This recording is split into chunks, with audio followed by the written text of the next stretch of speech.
एक ऐसी रात जब पूरा देश चैन की नींद सो रहा था, तब अंधेरे के साये में इतिहास का एक नया पन्ना लिखा जा रहा था। ये कहानी है एक बहुत ही खुफिया मिलिट्री ऑपरेशन की, एक ऐसे पलटवार की जिसने भारत के दुश्मन को जवाब देने का तरीका ही बदल कर रख दिया। तारीख थी 28 सितंबर 2016। रात इतनी काली थी कि हाथ को हाथ सुझाई न दे, अमावस्या की रात जो थी।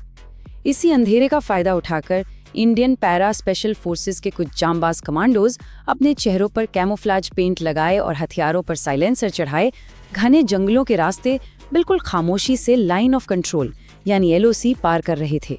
जरा सी आहट, एक छोटी सी भी गलती और पूरा का पूरा मिशन वहीं फेल हो सकता था। तो ये कोई आम घुसपैठ नहीं थी, ये तो आप कह सकते हैं अंधेरे में एक छलांग थी, वो भी सीधे दुश्मन के घर में। लेकिन सवाल ये उठता है कि आखिर वो वहां थे क्यों, क्या करने गए थे? आखिर ऐसी क्या नौबत आ गई थी कि इन सोल्जर्स को दुश्मन के इलाके के इतने अंदर जाना पड़ा? इस क्यों का जवाब जानने के लिए हमें कहानी में थोड़ा पीछे चलना होगा। ठीक 11 दिन पहले इस पूरी कहानी की शुरुआत होती है एक बहुत ही दर्दनाक सुबह से, एक ऐसे आतंकी हमले से जिसने सच में पूरे देश को अंदर तक हिलाकर रख दिया था। तारीख थी 18 सितंबर 2016। सुबह के लगभग 5:30 बजे होंगे।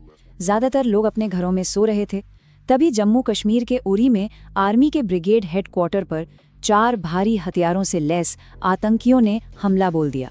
सुबह का जो सन्नाटा होता है ना, वो अचानक से गोलियों की तड़तड़ाहट और धमाकों के शोर में तब्दील हो गया।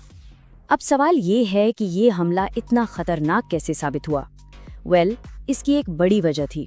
हुआ ये कि उस वक्त वहां सैनिकों का एक रूटीन चेंजओवर चल रहा था। मतलब एक टुकड़ी जा रही थी और दूसरी आ रही थी, तो कैंप में नॉर्मल से ज्यादा भीड़ थी और इसी वजह से कई जवानों को परमानेंट बैरकों की जगह टेम्पररी टेंट्स में ठहराया गया था। और देखिए, आतंकियों को इसकी एकदम सटीक खुफिया जानकारी थी। उन्होंने आग लगाने वाले खास तरह के गोला बारूद और ग्रेनेड लॉन्चर्स का इस्तेमाल किया। सिर्फ 3 मिनट के अंदर 17 ग्रेनेड दागे गए। नतीजा ये हुआ कि टेंट्स और पास में ही मौजूद एक फ्यूल डिपो में आग का एक भयानक गोला भड़क उठा। इस कायराना हमले में भारत ने अपने 19 वीर जवानों को खो दिया।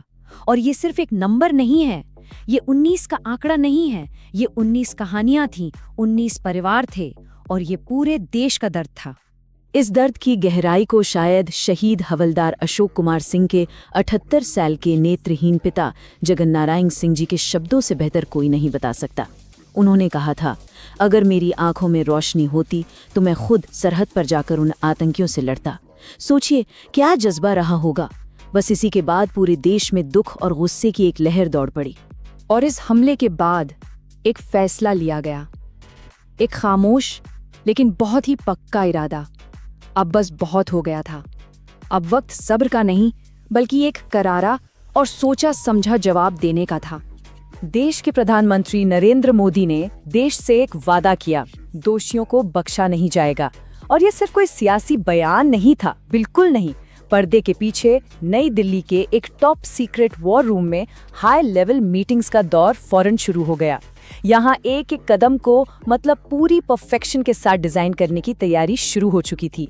तो बदले का जो ब्लूप्रिंट था वो बहुत ही सावधानी से तैयार किया गया। पहला कदम intelligence. Cartosat 2C satellites, drones और जमीनी जासूसों की मदद से दुश्मन के आतंकी लॉन्च पैड्स की एक इंच की जानकारी जुटाई गई। दूसरा कदम डिप्लोमेसी। पाकिस्तान को दुनिया में अलग थलग करने के लिए इस्लामाबाद में होने वाले सार्क समिट का बाइकआउट कर दिया गया। तीसरा और सबसे अहम कदम, हमला कौन करेगा? इसके लिए चुनी गई देश की सबसे खूंखार यूनिट्स 4 पैरा और 9 पैरा स्पेशल फोर्सेस। और यहाँ एक मास्टर स्ट्रोक खेला गया। इस मिशन में 10 डोगरा और 6 बिहार रेजिमेंट के कुछ जवानों को भी शामिल किया गया। ये वही यूनिट्स थीं जिन्होंने उरी में अपनों को खोया था। मतलब अब बदला पूरा होता। इस मिशन का सबसे बड़ा हथियार कोई राइफल या रॉकेट नहीं था, बल्कि वो थे भारत के सबसे काबिल और घातक सैनिक, स्पेशल फोर्सेस के कमांडोज।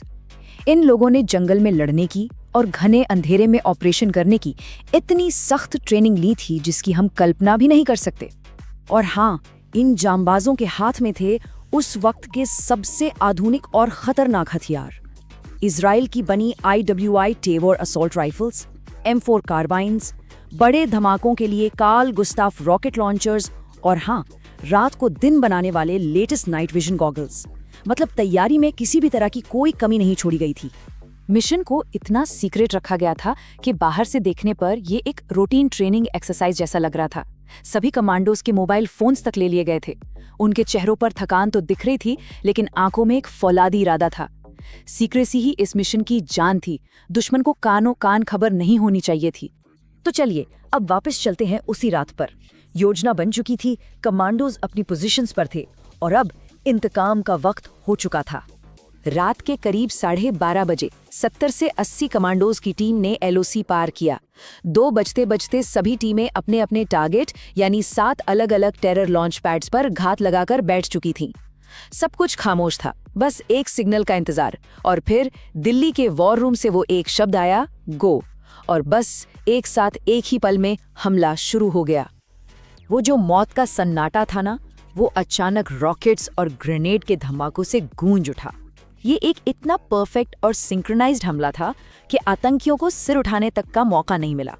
वो जब तक समझ पाते कि हो क्या रहा है, उनके लॉन्च पैड्स एक एक करके ताश के पत्तों की तरह ढह रहे थे।